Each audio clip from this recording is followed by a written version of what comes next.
The words hit me like a punch to the gut, delivered with a smile so sweet it could have rotted teeth. "I booked myself a little getaway," Jessica announced, twirling around our kitchen with an energy I hadn't seen from her in months. "A girls-only cruise to the Caribbean, 7 days of pure relaxation." I looked up from my laptop where I'd been reviewing quarterly reports, studying my wife of 6 years as she practically bounced on her toes. The enthusiasm was unusual. Jessica had never been the spontaneous vacation type.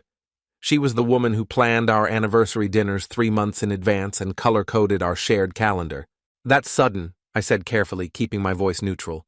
"When did you decide this?" "Oh, you know how work's been lately. I've been so stressed with the new project, and when Melissa mentioned this cruise deal..." She waved her hand dismissively, already moving toward the fridge to pour herself a glass of wine. "I just thought, why not? I deserve a little fun, don't I?" Melissa. I knew Jessica's co-workers well enough, and Melissa Chen wasn't exactly the cruise type either. She was the accounting manager who brought salads to office parties and left precisely at 5 every day to pick up her kids from daycare.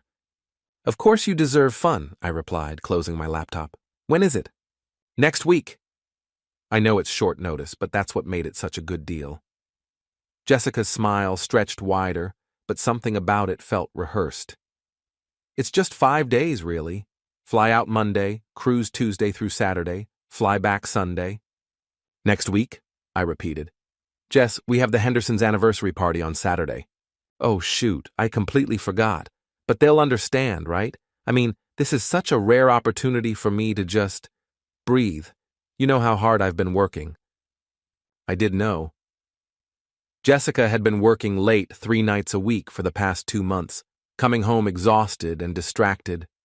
She'd been stressed about the new marketing campaign for their biggest client, constantly checking her phone and taking calls at odd hours. Or so she'd told me. "Who else is going?" I asked, standing up to join her in the kitchen. "Just the girls from work. Melissa, obviously, and Sarah from HR, and I think Katie from design might join us." She took a large sip of wine, not quite meeting my eyes. "It'll be so nice to just disconnect, you know? No work stress, no responsibilities, just sun and margaritas and girl talk." The way she said it sounded like she'd practiced the words. There was something too polished about her explanation, too perfectly casual. "Sounds amazing," I said, and meant it. If Jessica needed time away to decompress, I supported that. We'd been together long enough that I trusted her completely. "You should definitely go." Relief flooded her face so quickly that I almost missed it. "Really? You're not upset?" "Why would I be upset? You work hard, you deserve a vacation, I'll just miss you." She set down her wine glass and threw her arms around me, her body melting against mine with genuine warmth for the first time in weeks. "I love you so much, Mike. You're the best husband ever." As I held her, breathing in the familiar scent of her shampoo, I felt the knot of tension in my chest ease. Maybe I was being paranoid. Maybe she really did just need some time away with the girls. But that night, as Jessica hummed happily while packing her cruise clothes, I couldn't shake the feeling that something was off. The first warning sign came the next morning. Jessica's phone buzzed during breakfast, and when she glanced at the screen, her entire body went rigid. "Work?" I asked, buttering my toast. "What?"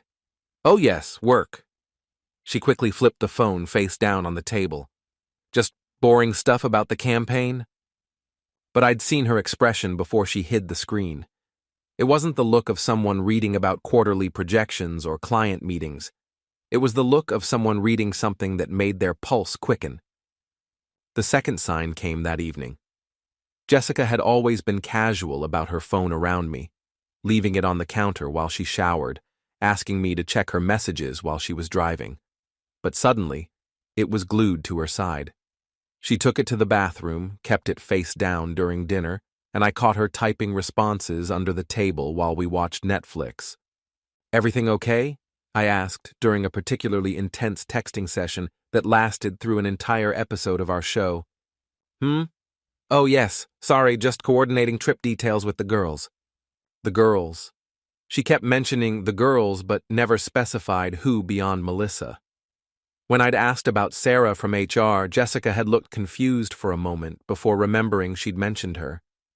The third sign was the shopping trip.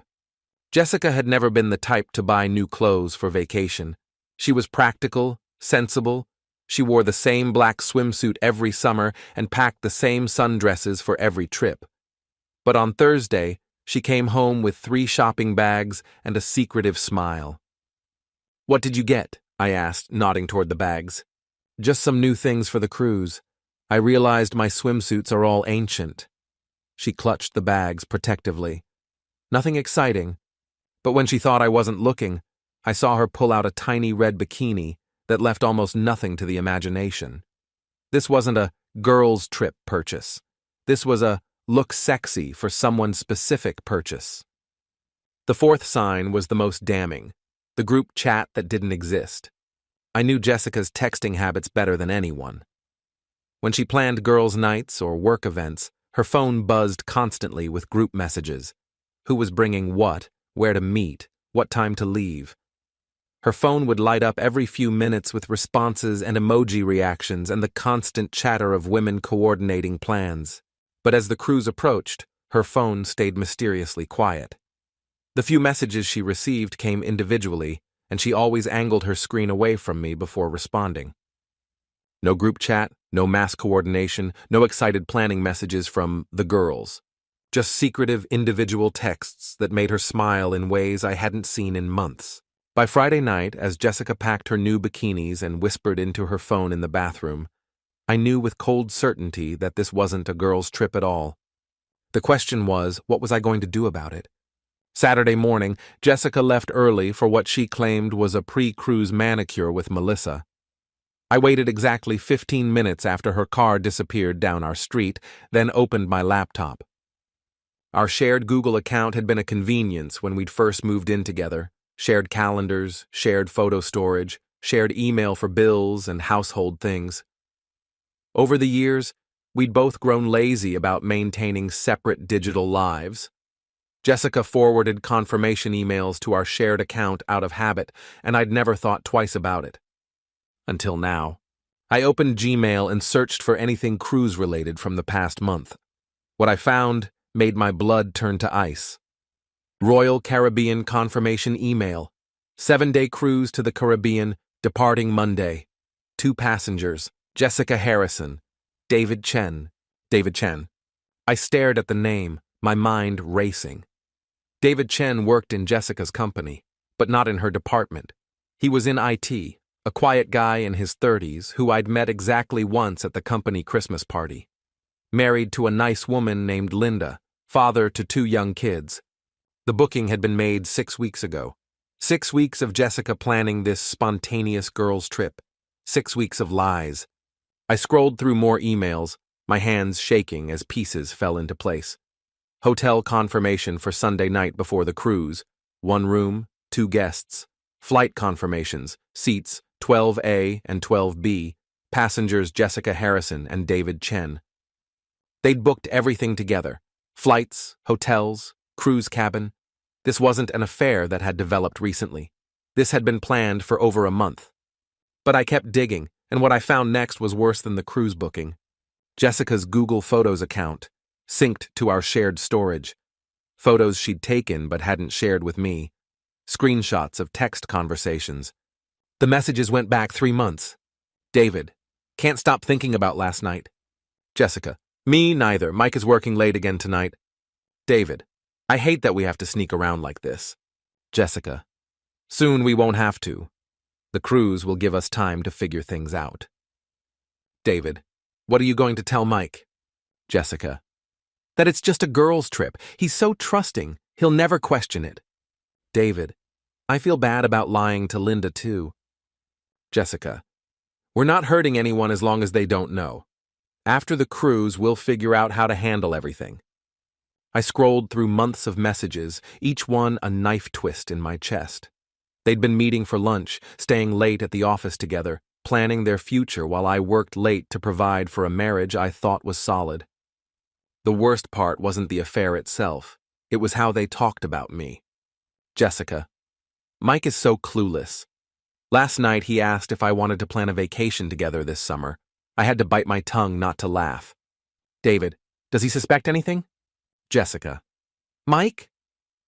No way. He trusts me completely. Sometimes I think he's too nice for his own good. David, lucky for us. Jessica, yeah, lucky for us.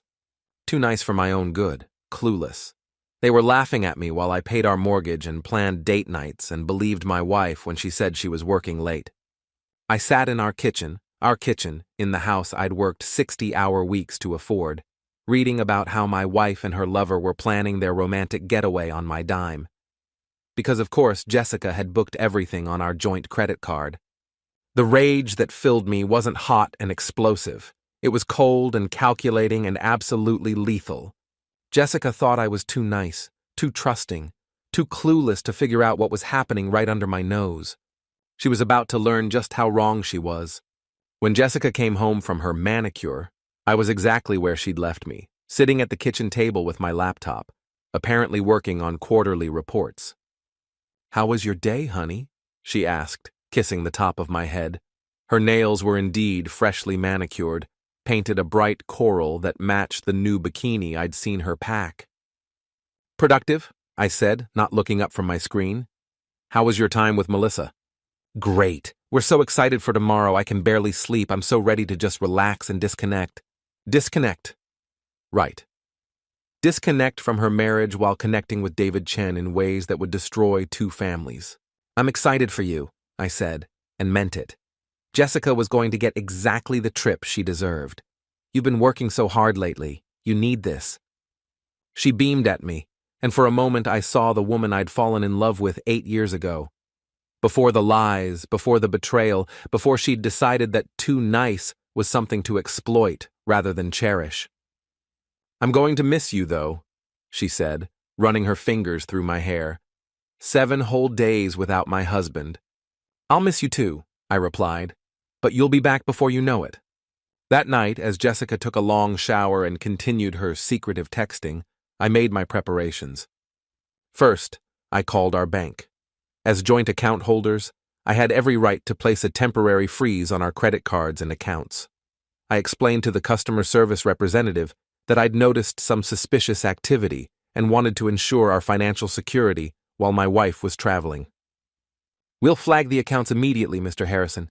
Any attempted charges will be declined until you call to verify them." Perfect. Next, I accessed our shared credit card account online and downloaded 6 months of statements. Jessica's affair was documented in black and white. Expensive lunches at romantic restaurants, hotel charges from afternoons when she'd claimed to be in client meetings, purchases at lingerie stores I'd never benefited from. The evidence was overwhelming and damning. Then I composed 2 emails. The first went to Linda Chen, David's wife. I'd found her email address through the company directory.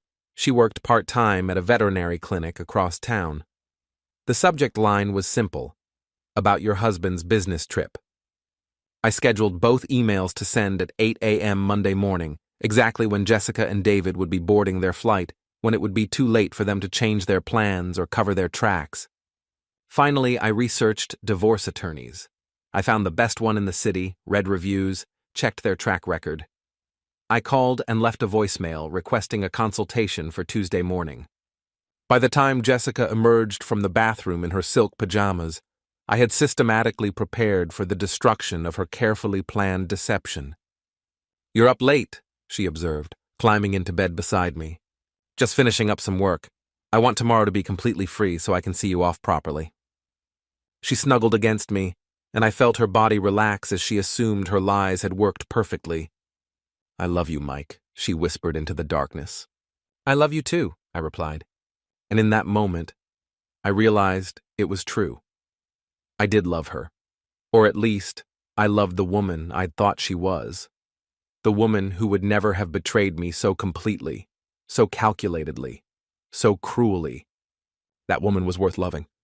The woman lying next to me, planning to spend the next week in another man's arms while I worked to pay her bills, was a stranger wearing my wife's face. And strangers don't deserve the protection of my love. Monday morning dawned clear and bright. Perfect weather for a Caribbean cruise. Jessica woke up humming, practically vibrating with excitement as she double-checked her packed suitcase. "I can't believe I'm actually doing this," she said, spinning in front of our bedroom mirror in a sundress I'd never seen before. "When was the last time I did something just for me?" "You deserve it," I said, watching her apply makeup with more care than she'd shown in months. "You've been working so hard." The irony wasn't lost on me. She was putting this much effort into her appearance for David Chen, while I got her tired, distracted attention at the end of each day. I drove her to the airport, playing the role of supportive husband one last time. At departures, I helped her with her luggage and kissed her goodbye. "Have the most amazing time," I said, holding her close. "Take lots of pictures." "I will. I'll text you when we land. Don't worry about checking in too much. Just focus on relaxing and having fun with the girls." Her smile was so bright it could have powered the airport. "I love you so much, Mike. Thank you for being so understanding." "I love you too, Jess." I watched her disappear through security, rolling her suitcase full of bikinis and lies toward her gate. She never looked back. 30 minutes later, I was in my car when my phone buzzed with a text. "Boarding now. Melissa is so excited she can barely sit still. I'll call you when we get to Miami. Melissa." Even in her final moments of deception, Jessica couldn't help but maintain the lie. I drove home and waited. At exactly 8 a.m., as Jessica and David's flight was taking off for Miami, my carefully crafted emails delivered their payloads. The first response came at 8:47 a.m., Linda Chen calling my cell phone. "Mr. Harrison, this is Linda Chen. I got your email." "I'm so sorry, Linda. I thought you deserved to know." "Is this real? These screenshots, these bookings? Is this actually happening?" "I'm afraid so. I found everything on our shared email account. They've been planning this for weeks." The sound she made was half sob, half rage. "That bastard. That lying, cheating bastard. He told me he was going to a tech conference in Seattle. He even showed me the fake itinerary." "I'm sorry, I know this is devastating." "No, don't apologize. Thank you. Thank you for telling me the truth. I've suspected something was wrong for months, but every time I asked, he made me feel crazy for questioning him." "What are you going to do?" "I'm calling a lawyer today. And I'm calling his mother to pick up the kids, because when David gets back from his little vacation, he's going to find the locks changed and divorce papers waiting." The second response came from HR at 10:15 a.m. A formal email acknowledging receipt of my complaint and stating that an investigation would begin immediately. But the most satisfying response came at 2:30 p.m., just as Jessica and David were presumably settling into their cruise cabin. My phone rang with Jessica's number. "Mike, we made it safely. Miami is gorgeous and the ship is amazing. I wish you could see it." "I'm so glad you're having fun already. How's Melissa?" "She's great. Really excited. Listen, I should go. We're about to set sail, and I want to get settled. But I love you. Love you too. Enjoy every minute." As soon as we hung up, I allowed myself a smile. Jessica was texting me from her romantic cruise with another man, maintaining her lies even as the bombs I'd planted were already exploding back home. The third call came at 4 p.m., Linda Chen again. "Mr. Harrison, I wanted to update you. I contacted David's office, and they confirmed he used vacation days for this trip, not business travel. And I found charges on our joint credit card for romantic dinners and hotel rooms going back months." "I'm sorry, Linda." "Don't be. I'm grateful. I also called my lawyer, and she says I have grounds for an at-fault divorce based on adultery. David's affair is going to cost him everything." "Good. There's something else. I called David's phone, but it went straight to voicemail. I left him a message telling him exactly what I found and that he shouldn't bother coming home. When he turns his phone back on, he's going to get quite a shock. We both are. And Mr. Harrison, I hope your wife gets exactly what she deserves too." So did I. Thursday morning, day 4 of the cruise, my phone finally exploded. The first call came at 6 a.m., Jessica, her voice shrill with panic. Mike, something's wrong. Our credit card got declined yesterday when we tried to book an excursion, and when I called the bank, they said there's a freeze on our accounts." What? That's weird. Let me check. I made typing sounds on my laptop. Huh. That is strange. It shows a security freeze due to suspicious activity. What kind of suspicious activity? I don't know. It doesn't give details. Maybe someone tried to use our card number? I'll call them this morning and get it sorted out. This is a disaster. We're stuck on this ship with no way to pay for anything. She'd slipped, but in her panic, she didn't seem to notice. Don't worry, honey. I'm sure it's just a mistake. Do you have enough cash to get by until I fix it? Some, but not much. And Melissa's card is acting up too. I'll handle it today, I promise. Just try to enjoy the rest of your trip. This is ruining everything. She was crying now, real tears of frustration and fear. We planned this for so long, and now, another slip. We had planned this, not the girls.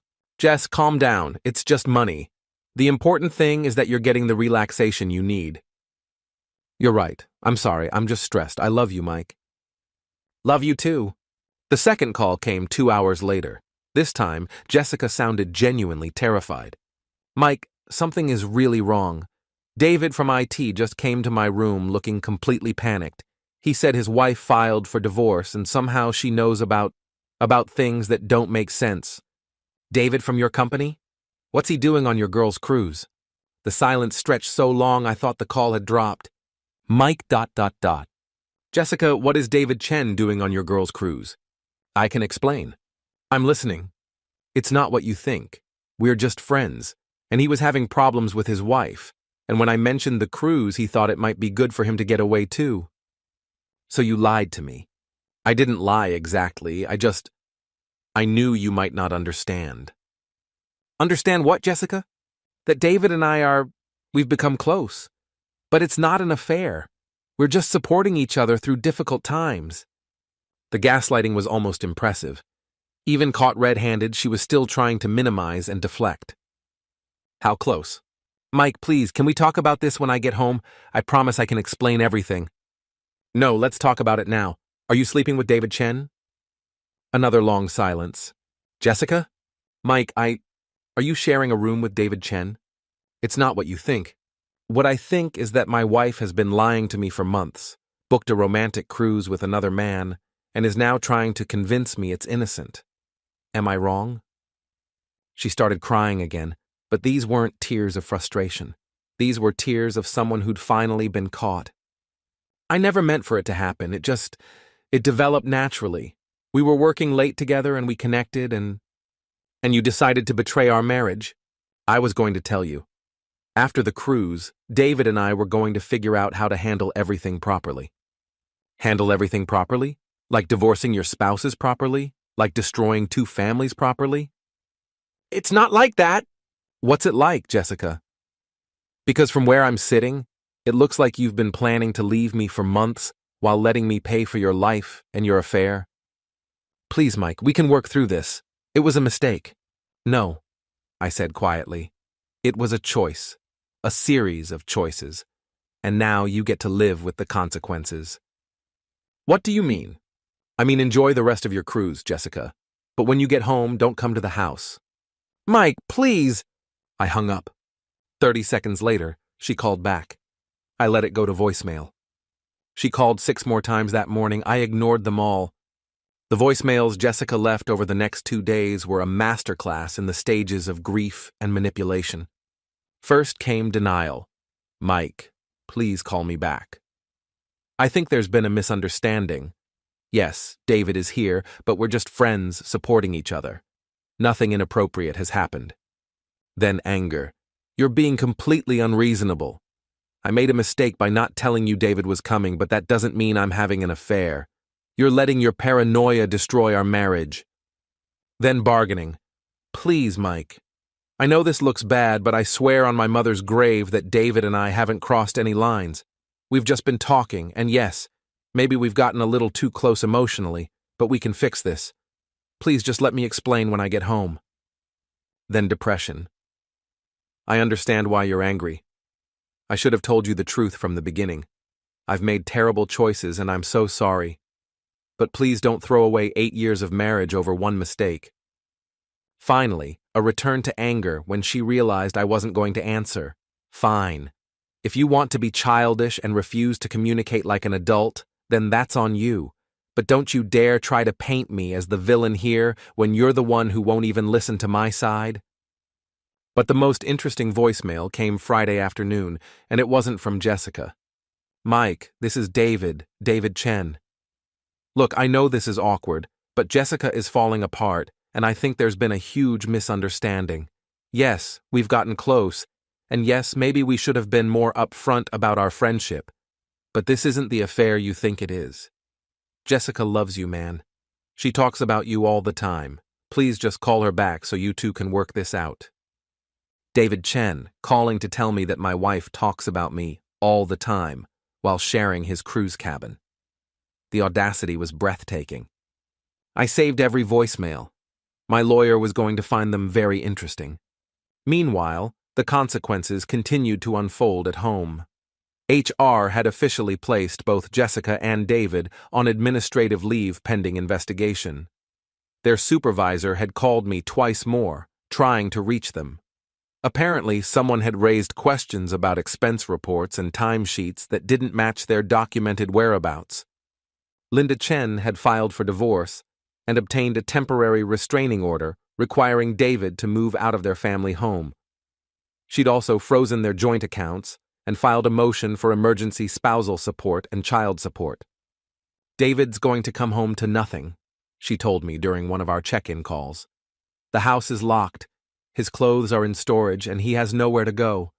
I almost feel sorry for him. Almost? Well, he chose to destroy our family for a fling with a married coworker. Some consequences are deserved. Any regrets about moving so quickly? None. The evidence you provided made this easy. My lawyer says most affairs are much harder to prove, but David and Jessica documented everything so thoroughly that it's an open and shut case. Good for you, Linda. What about you? What are you going to do when Jessica gets home? She's not coming home. I've already told her not to come to the house. Where will she go? That's not my problem anymore. Sunday afternoon, I got one final call from the cruise ship. This time, Jessica sounded broken. Mike, we dock tomorrow morning. Please, I'm begging you. Let me come home so we can talk face to face. I know I've made mistakes, but surely we can work through this. No, Jessica. What do you mean, no? I mean, our marriage is over. You made that choice when you decided to cheat on me with David Chen. You made that choice when you lied to me for months. You made that choice when you booked a romantic cruise with another man and called it a girls' trip. It wasn't romantic. We haven't slept together. Do you think that matters? You emotionally betrayed our marriage, you financially betrayed our marriage, and you were planning to physically betray our marriage. The only reason you didn't get all the way there is because I caught you first. Please, Mike, I love you. I choose you. David doesn't mean anything to me. If David doesn't mean anything to you, why are you sharing a cruise cabin with him instead of sleeping in your own bed next to your husband? She couldn't answer that. Jessica, I want you to listen to me very carefully. When you land tomorrow, don't come to our house. I've changed the locks, and if you show up, I'll call the police for trespassing. You can't kick me out of my own home. Actually, I can. The house is in my name only, remember? You insisted on that when we bought it for tax reasons. The silence told me she'd forgotten that detail. Where am I supposed to go? You could try David's place. Oh, wait, his wife locked him out too. I guess you'll have to figure it out together. Mike, please. Goodbye, Jessica. My lawyer will be in touch. I hung up and turned off my phone. The cruise was over. Time for the real consequences to begin. Jessica approached the front door first, David hanging back by the taxi like he was planning a quick escape. She tried her key, and when it didn't work, she pounded on the door. Mike, I know you're in there. Please, we need to talk. I opened the door but kept the chain latched, creating just enough space to see her face. Jessica. Mike, thank God, please let me in. We need to discuss this like adults. There's nothing to discuss. I told you not to come here. This is my home too. No, it's not. The house is in my name and you no longer live here. Her face crumpled. Please, Mike, I have nowhere else to go. You should have thought of that before you decided to cheat on your marriage. David finally approached, looking uncomfortable but trying to project authority. Look, Mike, I think we all need to calm down and talk this through rationally. I almost laughed. David, I don't think you're in any position to give advice about handling this rationally. How's Linda, by the way? His face went white. We're working things out. Really? Because I heard she filed for divorce and changed the locks on your house, too. Seems like you're both homeless now. Jessica's eyes widened. David, you said Linda was just upset, but that you could fix things. I can fix things, David said quickly, but his voice lacked conviction. Can you?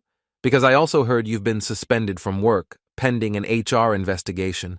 Something about misusing company time and resources for your affair. The look of horror that crossed both their faces was deeply satisfying. How do you know all this? Jessica whispered. Because unlike you two, I don't live in a fantasy world where actions don't have consequences. I know about the HR investigation because they reported your affair. I know about Linda's divorce because I'm the one who told her about your cruise. You what? David stepped forward aggressively, but I held my ground behind the door. I sent Linda copies of your text messages and booking confirmations. I thought she deserved to know where her husband really was while she was home taking care of your children. Jessica sank onto the front steps like her legs had given out. Mike, how could you do that? How could I do that? Jessica, you've been lying to me for months. You booked a romantic vacation with another woman's husband and called it a girls' trip. You made me look like a fool while you planned to destroy our marriage. And you're asking how I could tell the truth? You've ruined everything, David shouted. We were trying to handle this carefully to minimize the damage to everyone involved. Handle this carefully? By lying to your spouses and sneaking around behind our backs? By planning your affair like it was a business strategy?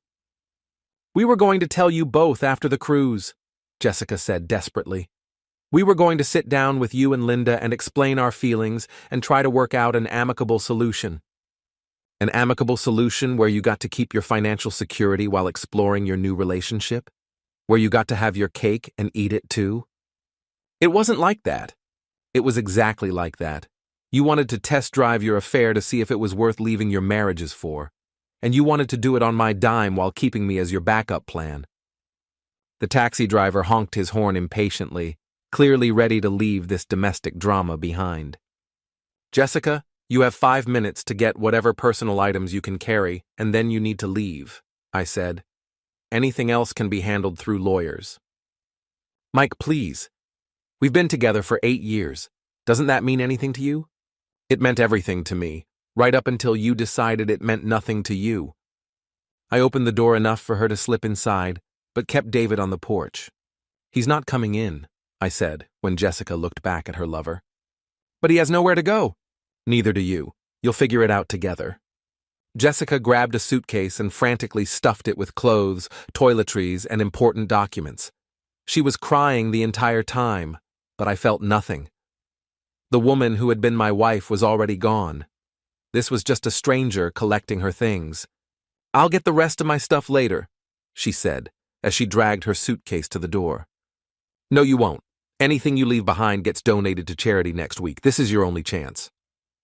She took one last look around our living room, at the photos of our wedding and vacations and happy moments that now felt like lies. I really did love you, Mike. I still do. No, you didn't. If you loved me, you wouldn't have betrayed me so completely.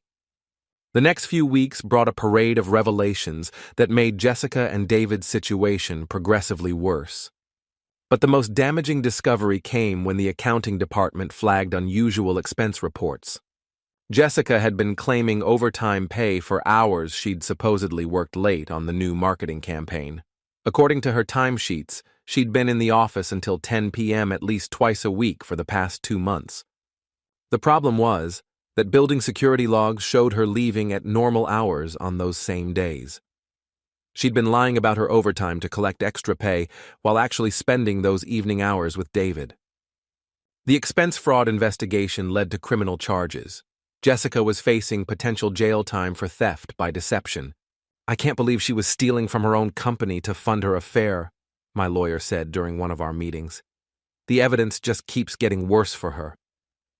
What does this mean for the divorce? It means she has no leverage whatsoever.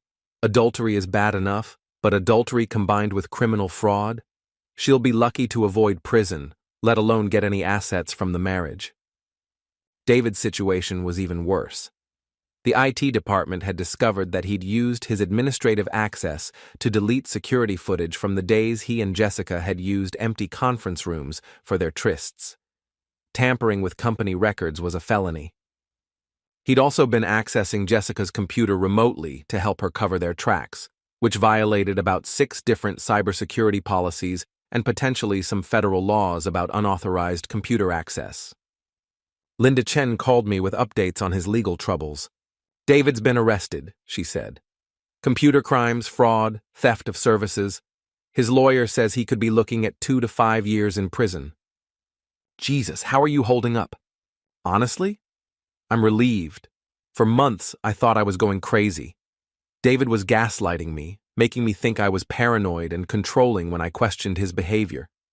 Finding out I was right all along, it's validating. What about the kids? They're resilient. My oldest has been asking why Daddy can't come home, but my lawyer says with David's criminal charges, I'll likely get full custody anyway. I'm sorry they have to go through this. Don't be. David chose this. He chose your wife over his family, and now he gets to live with the consequences. The consequences kept mounting. Both Jessica and David were terminated from their jobs for cause, which meant no severance pay and no positive references. The company was also considering civil action to recover the money they'd stolen through fraudulent expense reports and time theft. Their affair, which had started as a romantic escape from their mundane marriages, had become a criminal conspiracy that destroyed everything they'd worked for. Meanwhile, I was thriving. Without Jessica's constant stress and negativity, I found myself more productive at work, healthier at home, and generally happier than I'd been in years. I'd forgotten what it felt like to trust the people in my life completely. My friends and family rallied around me once they learned the truth about Jessica's affair. The people who'd initially questioned my harsh reaction to her girls' trip were now apologizing for not supporting me more strongly. I can't believe we thought you were overreacting, my sister said during a family dinner. Fraud and computer crimes? She wasn't just cheating, she was becoming a criminal. The signs were there, I replied. I just trusted her enough not to see them. Do you regret that? Trusting her? I thought about it. I regret that she wasn't worthy of that trust, but I don't regret being the kind of person who gives it freely. That's who I want to be. Even after everything she put you through? Especially after everything she put me through. I refused to let her betrayal turn me into someone suspicious and bitter. 6 weeks after the cruise, Jessica called me from a number I didn't recognize. Mike, please don't hang up. What do you want, Jessica? I need to talk to you, face to face. There are things you need to know about what really happened. I know what happened. You had an affair, you lied to me for months, and you committed fraud to fund your betrayal. What else is there to know? It's about David, and about why I really started seeing him. Something in her voice made me pause. She sounded different, smaller, more broken than I'd ever heard her. What about David? Can we meet somewhere? Please? I promise I'm not trying to manipulate you or get back together. I need you to understand some things before everything goes to trial. Against my better judgment, I agreed to meet her at a coffee shop downtown. When I arrived, I barely recognized the woman sitting in the corner booth. Jessica had lost at least 15 pounds, and not in a healthy way. Her hair was unwashed, her clothes were wrinkled, and she looked like she hadn't slept in weeks. This wasn't the confident, radiant woman who'd left for her girls' trip 6 weeks ago. Thank you for coming, she said as I sat down across from her. You have 15 minutes. Mike, I need you to know that I never intended for any of this to happen. The affair, the lies, the fraud, none of it was planned. Jessica, I have the text messages. You planned that cruise for weeks. The cruise, yes, but not the rest of it. Not the stealing or the cover-ups or any of it. Then how did it happen? She took a shaky breath. David isn't who I thought he was.